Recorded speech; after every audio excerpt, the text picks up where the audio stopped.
নমস্কার বন্ধুরা, আজকে আমি একটা নতুন রেসিপি নিয়ে এসেছি। আজকে পোনা মাছের মানে ঝাল, তেল ঝাল রেসিপি।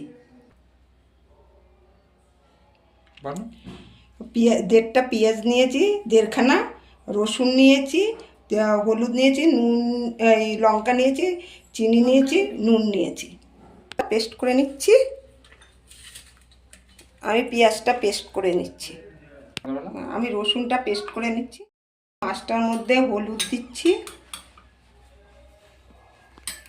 নুন দিচ্ছি। বেশ আমি এ দিয়ে মাখিয়ে নিচ্ছি মাছটাকে।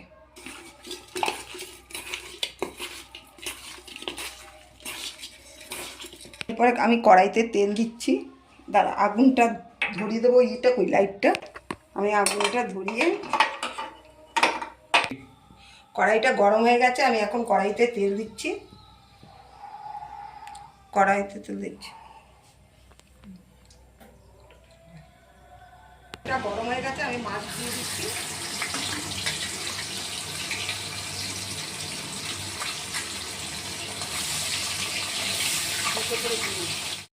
হয়ে গেছে।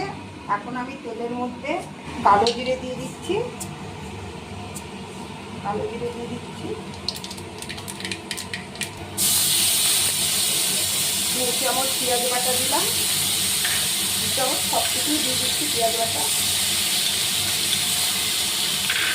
রসুন দিয়ে দিচ্ছি, 2 চামচই হবে। 2 চামচ মতো রসুন বাটা দিয়ে দিলাম।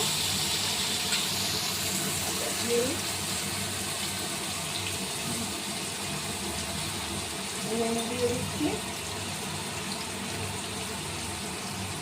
হলুদ দিয়ে দিচ্ছি,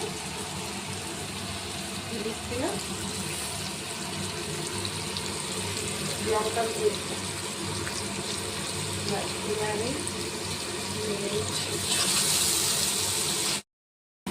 আমি একটুখানি চিনি দিয়ে দিচ্ছি, আগুনটা কমিয়ে দেবো। আমি একটু চিনি দিয়ে দিচ্ছি, জলটা দিয়ে দিচ্ছি।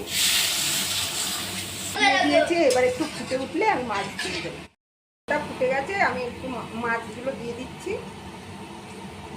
আর সব মাছ দেওয়া হয়ে গেছে, একটু নেড়ে দিচ্ছি। ব্যাস, আবার হয়ে যাক, নাবিয়ে নেব। মাছ তেল ঝাল মাছের নাবিয়ে নিচ্ছি। পোনা মাছের তেল ঝালটা নাবিয়ে নিচ্ছি, হয়ে গেছে। আর আপনারা পারলে একটু টমেটো দেবেন, আমি দিয়েছি, বলতে ভুলে গেছি। দেখুন কত সুন্দর হয়েছে। হ্যাঁ, আপনারা এইভাবে বাড়িতে বানিয়ে নেবেন, দেখবেন খেতে খুব ভালো লাগবে। ভাত দিয়ে গরম গরম ভাতের সাথে খাবেন, খুব ভালো লাগবে।